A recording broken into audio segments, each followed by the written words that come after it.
El mundo entero necesita ver esto. Paren todo. Apunten las cámaras a Bolivia ahora mismo. En plena transmisión en vivo para la BBC de Londres, un presentador, conocido por su imperturbable calma británica, de repente gritó en el estudio. Un arrebato de emoción pura, algo absolutamente prohibido en el estricto protocolo de las noticias internacionales. ¿Qué fue lo que vio? ¿Qué verdad oculta lo hizo romper su compostura de acero? Lo que sus ojos presenciaron fue una escena tan impactante, tan ajena a la realidad europea, que desafió toda su lógica. Prepárense, porque vamos a desvelar la verdad sobre Bolivia que la cámara de la BBC capturó y que Occidente se ha negado a ver. La noticia estalló como un relámpago en las agencias informativas de todo el planeta. Bolivia había sido elegida como la nación más fascinante y auténtica del mundo. Un reconocimiento que no se basaba en rascacielos de cristal ni en lujos superficiales, sino en la riqueza de su turismo, la profundidad de su cultura milenaria, su sorprendente avance tecnológico y, sobre todo, en el calor incomparable de su gente. Medios de comunicación desde Tokio hasta Nueva York replicaron el titular, pero fue la British Broadcasting Corporation, la BBC, la que decidió ir más allá, organizando un reportaje especial a gran escala. Y al frente de este proyecto estaba él, Richard Harris, uno de los presentadores más respetados y cínicos de la cadena. Mientras leía el teleprompter en directo, algo en su interior se quebró. Las palabras sobre la hospitalidad boliviana y su tejido social no eran solo datos, resonaban con una fuerza extraña. De repente, abandonó el guión. Sus ojos brillaron, con una sinceridad que traspasó la pantalla, exclamó, «Tengo que ir. Simplemente, tengo que ir a ese lugar». La frase, cargada de una emoción pura, no ocultaba la fascinación que lo había embargado. Era la emoción de un niño a punto de embarcarse en la aventura de su vida, una que cambiaría para siempre su visión del mundo. Y Richard no era hombre de palabras vacías. Para él, Bolivia ya no era un simple titular en las noticias, se había convertido en un enigma que debía descifrar con sus propios ojos, una tierra que necesitaba sentir bajo sus pies. Con una determinación férrea, convocó a su equipo de producción, en cuestión de horas, el viaje estaba en marcha. Tras un vuelo interminable que cruzó el Atlántico, dejando atrás el cielo gris de Londres, finalmente aterrizó en el corazón de Sudamérica. El aire fino y helado del altiplano de El Alto fue la primera bofetada de realidad. Al salir del aeropuerto, la vista de la ciudad de La Paz, una cascada de luces y ladrillos derramándose en un cañón imposible, lo dejó sin aliento. Con su equipo a cuestas, Richard comenzó la transmisión en vivo, mostrando al mundo los rincones más icónicos de la capital boliviana. Recorrieron la mística calle Sagárnaga, un hervidero de turistas, artesanos y cholitas con sus polleras de colores vibrantes. Subieron al futurista sistema de teleféricos, Mi Teleférico, que se deslizaba silenciosamente sobre los tejados de la ciudad, ofreciendo una vista panorámica que quitaba el hipo. Visitaron la imponente Basílica de San Francisco, un bastión de piedra que había visto pasar siglos de historia.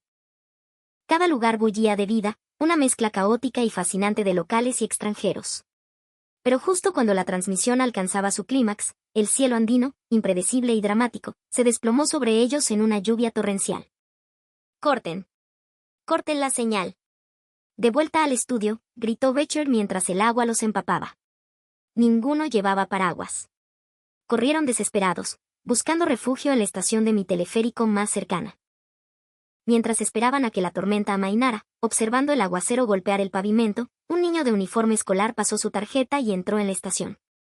Aquel pequeño, con su mochila a la espalda, caminaba con una confianza inaudita, como si la lluvia no fuera más que un detalle insignificante. La mirada de Richard se fijó en él. El niño se dirigió con calma a un paragüero metálico, una estructura simple y abierta. De entre decenas de paraguas de todos los colores y tamaños, tomó el suyo sin dudar un instante. Luego, con la misma naturalidad con la que había entrado, lo abrió y se adentró de nuevo en la cortina de agua. Cada uno de sus movimientos era tan fluido, tan parte de una rutina diaria, que dejó a Richard completamente paralizado. Pero no fue solo la acción del niño lo que lo dejó en shock. Fue el paragüero. Una colección de paraguas, dejados allí, sin vigilancia, sin candados, a la vista de todos. Cada persona que entraba o salía sabía exactamente cuál era el suyo y no tocaba el de los demás. Para Richard, un hombre criado en la cuna de la desconfianza urbana de Europa, aquello era un fenómeno paranormal. Su mente voló instantáneamente a las estaciones de metro de Londres o a cualquier otro espacio público en su país. ¿Qué pasaría si alguien dejara su paraguas así, sin protección alguna, en el Reino Unido?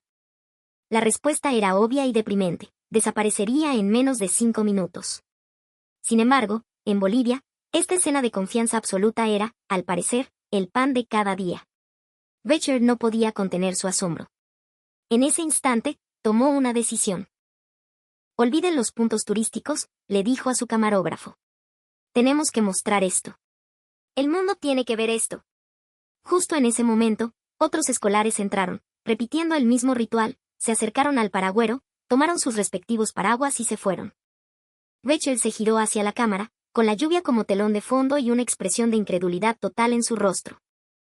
Damas y caballeros, vamos a cambiar el programa. Les estamos transmitiendo una imagen de Bolivia que es simplemente hermosa. Estoy en una estación de mi teleférico en La Paz. Y aquí hay un lugar donde la gente deja sus paraguas sin ningún tipo de seguridad. Y lo más asombroso es que nadie los roba. Nadie. Cada uno encuentra el suyo y se va. ¿Pueden creerlo? La voz de Becher temblaba, no de frío, sino de una emoción abrumadora. Lo que en su país sería considerado una utopía ingenua, una fantasía irrealizable, en Bolivia era una práctica cotidiana, integrada en el tejido social. Este hecho no solo sorprendió a Becher, le inspiró un profundo sentimiento de respeto. En mi país, en el Reino Unido, esto sería absolutamente impensable. Pero aquí es parte de la vida diaria, continuó, gesticulando hacia el paragüero. La moralidad de no robar lo ajeno está tan profundamente arraigada en la gente. En esta nación, aunque dejes un paraguas a la vista de todos, nadie lo tocará. Parece ser una convicción universal en toda la sociedad boliviana. La cámara siguió grabando. Oficinistas, amas de casa, más niños. Todos repetían la misma acción con una normalidad pasmosa. Mientras Becher se sentía conmovido por el orden cívico de Bolivia, una nueva pregunta asaltó su mente. Un momento. Ese niño de antes iba caminando solo. ¿En Bolivia los niños andan solos por la calle? ¿Así es este país? Esta nueva revelación lo golpeó con más fuerza. La escena, imposible en el Reino Unido, era perfectamente normal aquí.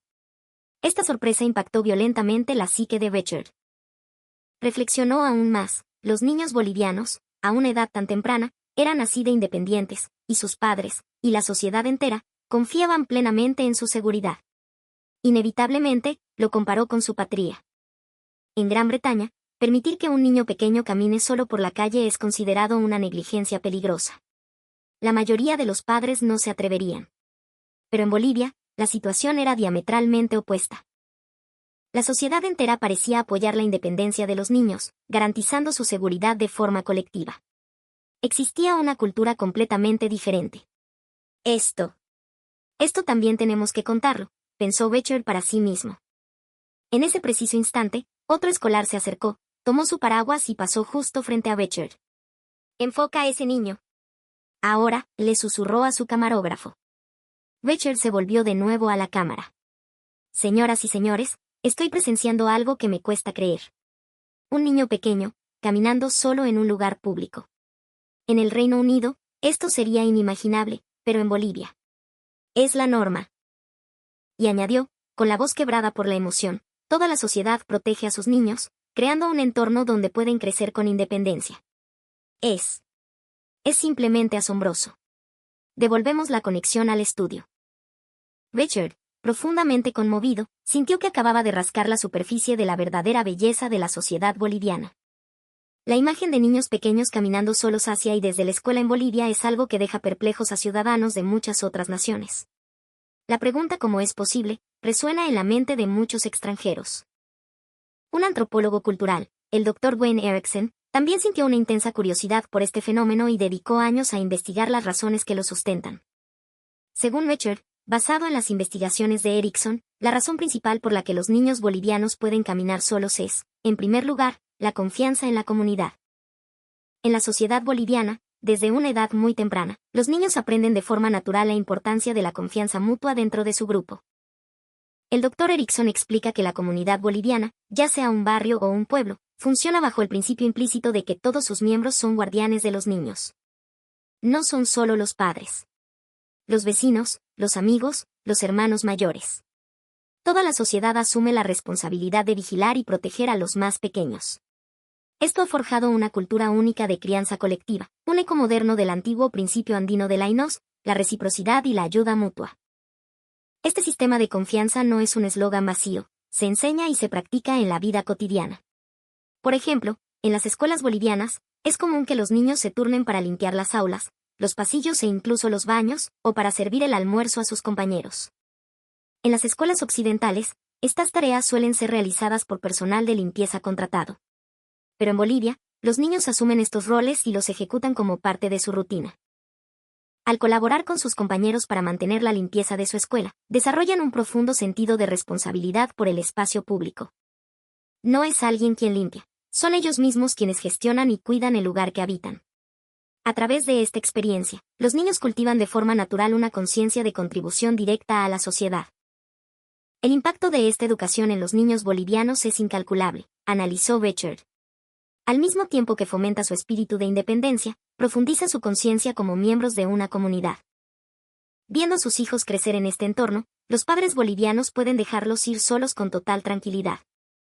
Y no son solo los padres. Es porque toda la sociedad está conectada por este lazo de confianza que se puede delegar la seguridad de los niños a la comunidad entera. El Dr. Erickson se mostró fascinado por la profunda fe que los padres bolivianos depositan no solo en sus hijos, sino en la sociedad en su conjunto. Señaló, además, que esta confianza y cooperación son rasgos distintivos de Bolivia. Desde la perspectiva occidental, dijo Becher en su informe, un fenómeno así es extremadamente raro.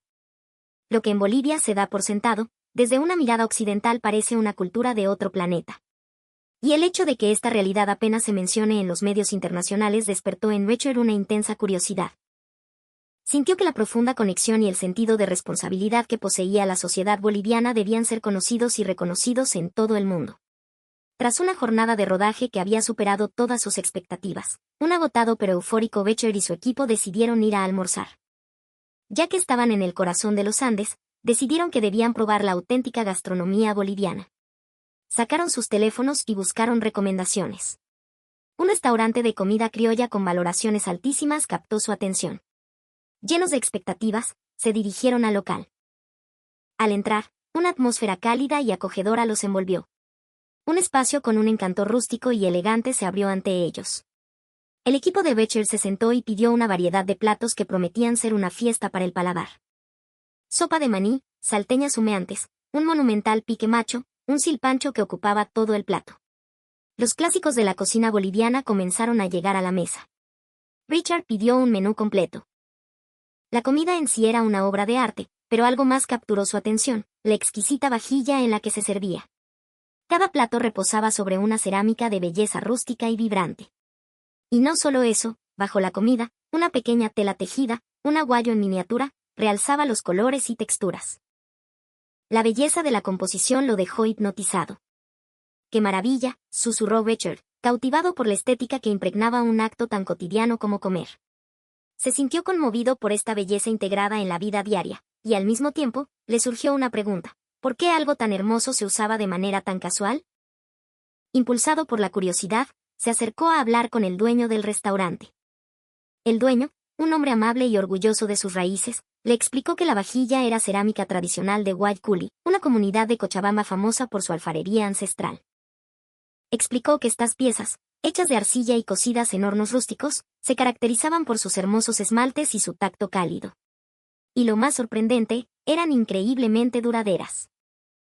Le contó que, con el uso, la cerámica se vuelve más suave y adquiere una pátina única, y que algunas piezas pueden durar más de 100 años. Richard quedó fascinado. ¿Una vajilla que dura un siglo? Era como tener un trozo de tiempo condensado en sus manos. Sobre la tela que estaba debajo, el dueño le explicó que era un tejido de aguayo, hecho a mano con lana de alpaca y vicuña, una artesanía milenaria de los pueblos andinos. Le contó que los colores y patrones no eran meramente decorativos, sino que contaban historias y representaban la cosmovisión de su cultura. Cada pieza, aunque pequeña, era un fragmento de una tradición que se remontaba a antes de los incas. Becher volvió a maravillarse. Esto no era un simple mantel individual. Becher se sintió profundamente conmovido por la tecnología y la cultura bolivianas encapsuladas en una vajilla y un trozo de tela. La comida era deliciosa, sin duda, pero su interés se había desplazado hacia la artesanía tradicional que la sustentaba. Sintió con fuerza que estos objetos no eran meros accesorios para la comida, eran arte en sí mismos, el resultado de una historia y una técnica inmemoriales. Un nuevo fuego se encendió en su interior, quería saber más, quería conocer a los artesanos detrás de estas maravillas. Debía entrevistarlos. Después de todo, el propósito de su viaje, además de la transmisión en vivo, era encontrar material para un programa especial. Así que Richard, junto a su equipo, decidió que su próxima misión sería buscar a los maestros de la cerámica y del tejido de aguayo. Con la información proporcionada por el dueño del restaurante, trazaron su nuevo itinerario. Primero, decidieron viajar de noche hacia Cochabamba, la cuna de la cerámica de Guayculi. En lugar de un vuelo, optaron por la experiencia local, un bus cama de lujo, una flota, como la llamaban allí. Aunque era un viaje largo, decidieron que también sería parte del reportaje. Al llegar a la terminal de buses de La Paz, el equipo de Richard abordó el vehículo de 2 pisos. Desde el primer momento, sus expectativas se vieron superadas. Asientos espaciosos que se reclinaban casi por completo, un viaje suave y un ambiente impecablemente limpio. Viajar así es un placer, comentó uno de los miembros del equipo, y todos asintieron. Lo que más les sorprendió fue la puntualidad. A la hora exacta de partida, el motor del bus rugió y comenzaron a deslizarse fuera de la caótica terminal. La precisión fue tal que Richard miró su reloj, incrédulo. Pucha, qué increíble. Hasta en esto son diferentes los bolivianos, le dijo a su camarógrafo, lleno de admiración. Hasta ese momento, estaban impresionados por la comodidad y la puntualidad, pero lo que vendría a continuación dejaría a Richard y su equipo absolutamente atónitos. A medida que el bus se adentraba en la oscuridad del altiplano, Richard echó un vistazo a su alrededor. Lo que vio lo dejó boquiabierto, la mayoría de los pasajeros estaban profundamente dormidos. Si solo fuera eso, podría atribuirse al cansancio del viaje. Pero lo que le hizo abrir los ojos como platos fue que ni un solo pasajero mostraba la más mínima preocupación por su equipaje. Tenían sus mochilas, bolsos y maletines a sus pies, en el asiento de al lado o en los compartimentos superiores, durmiendo en un estado de completa vulnerabilidad.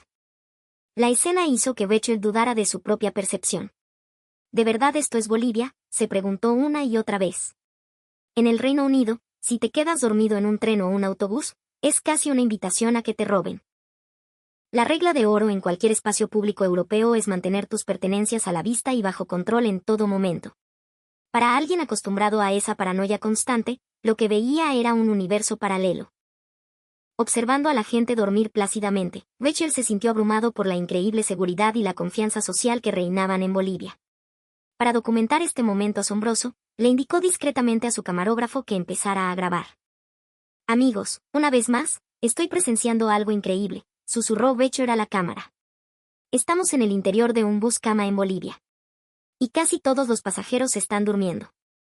Pero lo más sorprendente es que nadie, absolutamente nadie, está vigilando su equipaje. Su voz era una mezcla de asombro y euforia contenida. Imaginen esto por un momento. ¿Sería posible ver a tanta gente durmiendo sin ninguna protección en un tren en el Reino Unido o en cualquier otro lugar de Europa? Con sus maletas simplemente puestas a un lado, sin miedo a que se las roben. Richard, luchando por contener su propia incredulidad, continuó con su extraordinario reportaje. En Bolivia, esto es lo normal. Solo es posible porque el país es asombrosamente seguro y porque la sociedad confía mutuamente. Esta es una imagen única de Bolivia, concluyó Richard, hablando lo más bajo posible para no despertar a nadie, pero transmitiendo su asombro con una fuerza arrolladora. En ese momento, en la quietud de un bus que cruzaba la noche andina, Richard sintió una vez más la profunda complejidad de esta nación y la inquebrantable confianza que unía a su gente. Al día siguiente, tras llegar a Cochabamba, se dirigieron a Guayculi, el pequeño pueblo conocido por su cerámica. El lugar parecía suspendido en el tiempo, con sus hornos de adobe y talleres familiares. La cámara comenzó a rodar y Richard se dirigió a la audiencia: damas y caballeros, esto es Bolivia. Hemos venido a Guayculi, cuna de una cerámica que, según dicen, puede durar 100 años. Acompáñenme a descubrir esta técnica asombrosa. En el taller, los artesanos, hombres y mujeres de manos curtidas por la arcilla, transformaban trozos de tierra en vasijas perfectas sobre el torno. Richard observaba, hipnotizado, el proceso de esmaltado, una tarea que requería la precisión de un pintor y una paciencia infinita. Para aplicar el esmalte, hay que esperar el momento justo, hornearlo, revisar el estado y solo entonces pasar a la siguiente capa, explicó uno de los maestros alfareros. Solo repitiendo este proceso se consiguen esos colores profundos y esa durabilidad. Le contaron que, dependiendo de la humedad y la temperatura del día, el comportamiento de la arcilla cambiaba, por lo que cada pieza requería un tratamiento único. A veces, terminar una sola vasija podía llevar semanas, incluso meses. La arcilla es como un ser vivo, dijo otro artesano. Dependiendo del clima, el resultado final varía ligeramente. Por eso, debemos estar en constante diálogo con la tierra, para encontrar el momento perfecto. Cuando Becher preguntó por qué invertían tanto tiempo y esfuerzo, el artesano respondió con una sonrisa sabia: una cerámica hecha con prisa nunca será hermosa. La cerámica es algo que se cría con el tiempo. Comprendemos la naturaleza de la arcilla. Hablamos con ella y así encontramos su momento óptimo. Al oír estas palabras, el equipo de Becher sintió una profunda admiración por el respeto que estos artesanos profesaban a su oficio. Tras la entrevista, Becher y su equipo comprendieron que la actitud de los artesanos bolivianos, su disposición a invertir tiempo y esfuerzo sin buscar atajos, y la búsqueda de la perfección técnica que había detrás, merecían el reconocimiento mundial. Sentían una poderosa misión de coexistir con la naturaleza para crear arte que pudiera transmitirse de generación en generación. Al regresar a La Paz, el equipo se preparó para la última parte de su reportaje, una entrevista con tejedoras de aguayo en la vibrante ciudad de El Alto. Al llegar al taller, un mundo de color explotó ante sus ojos. Mujeres aymarás, sentadas en el suelo, tejían con una velocidad y precisión asombrosas en telares de cintura tradicionales. Una de las tejedoras más ancianas, con el rostro surcado por las arrugas del tiempo y el sol del altiplano, les explicó el significado de su arte. El aguayo no es solo una tela, hermano. Es nuestra historia, es nuestra conexión con la Pachamama, la Madre Tierra, dijo mientras sus dedos danzaban con los hilos de lana de alpaca. Cada color, cada figura, tiene un significado. Esto es una flor, representa la vida. Esto, una montaña, representa a nuestros sapos, nuestros espíritus protectores. La tejedora continuó: aprender a tejer lleva más de 10 años para que te consideren una verdadera maestra. Pero lo más importante no es la técnica, es poner el corazón en ello. Queremos que la persona que use nuestro aguayo sienta algo especial al tocarlo. Por eso, nunca hacemos dos piezas iguales, siempre intentamos hacer algo mejor, poniendo nuestra alma en cada hilo. Dijo que su misión era transmitir esta técnica a las nuevas generaciones, una responsabilidad sagrada para que la cultura no muriera. Richard se sintió abrumado. Tanto en la cerámica como en el tejido, encontró la misma filosofía, un profundo respeto por la tradición, un diálogo con la naturaleza y una dedicación que trascendía lo meramente laboral. Sin embargo, justo cuando creían que su viaje no podía ser más perfecto, ocurrió un desastre inesperado. Al llegar a la estación central de mi teleférico en La Paz y pasar por los torniquetes, Rachel se dio cuenta de algo terrible. «No puede ser», exclamó, pálido. «Mi bolso. Lo he olvidado en el bus». «¿Y ahora qué hacemos?», confesó a sus compañeros. Aunque se dio cuenta de inmediato, no tenía ninguna esperanza de recuperarlo. En el Reino Unido, perder algo en el transporte público es sinónimo de perderlo para siempre. La posibilidad de encontrarlo es tan remota que la mayoría ni siquiera lo intenta. El corazón de Rachel se hundió. En ese bolso estaba su teléfono, su cartera y, lo más importante, el cuaderno donde había anotado toda la información crucial del viaje, sin el cual le sería imposible escribir su reportaje al volver a casa. Se sentía completamente perdido. En ese momento, una voz a sus espaldas preguntó en un inglés perfecto: «Disculpe, ¿necesita ayuda?». Al darse la vuelta, vio a una empleada de la estación, sonriendo amablemente. Le explicó la situación. Ella, en lugar de compadecerse, le dijo con una calma asombrosa: «Quizás podamos encontrarlo. Vayamos a la oficina de objetos perdidos de la terminal». Aunque Becher y su equipo eran escépticos, la siguieron.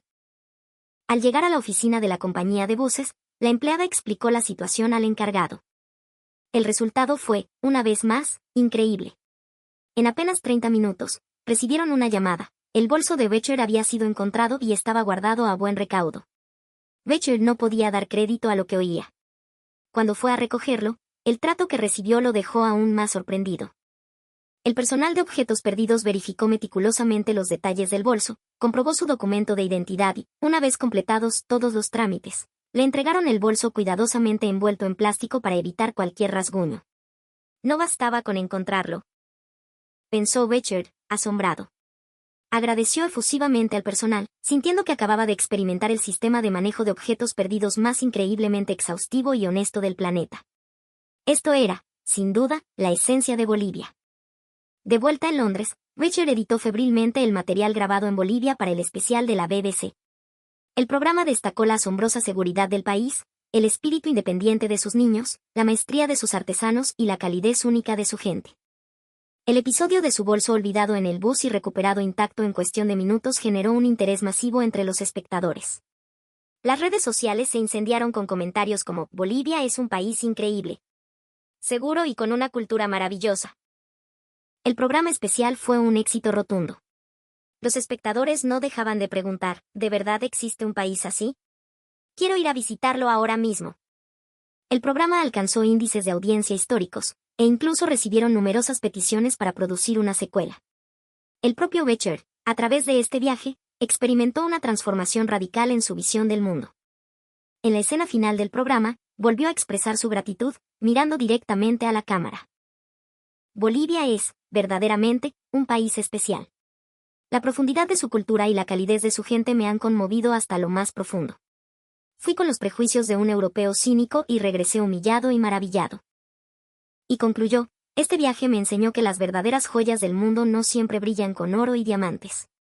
A veces, se encuentran en la honestidad de un niño que toma su propio paraguas, en la confianza de un pasajero que duerme tranquilo en un bus, y en el corazón de un artesano que habla con la tierra. Esa es la Bolivia que el mundo necesita conocer.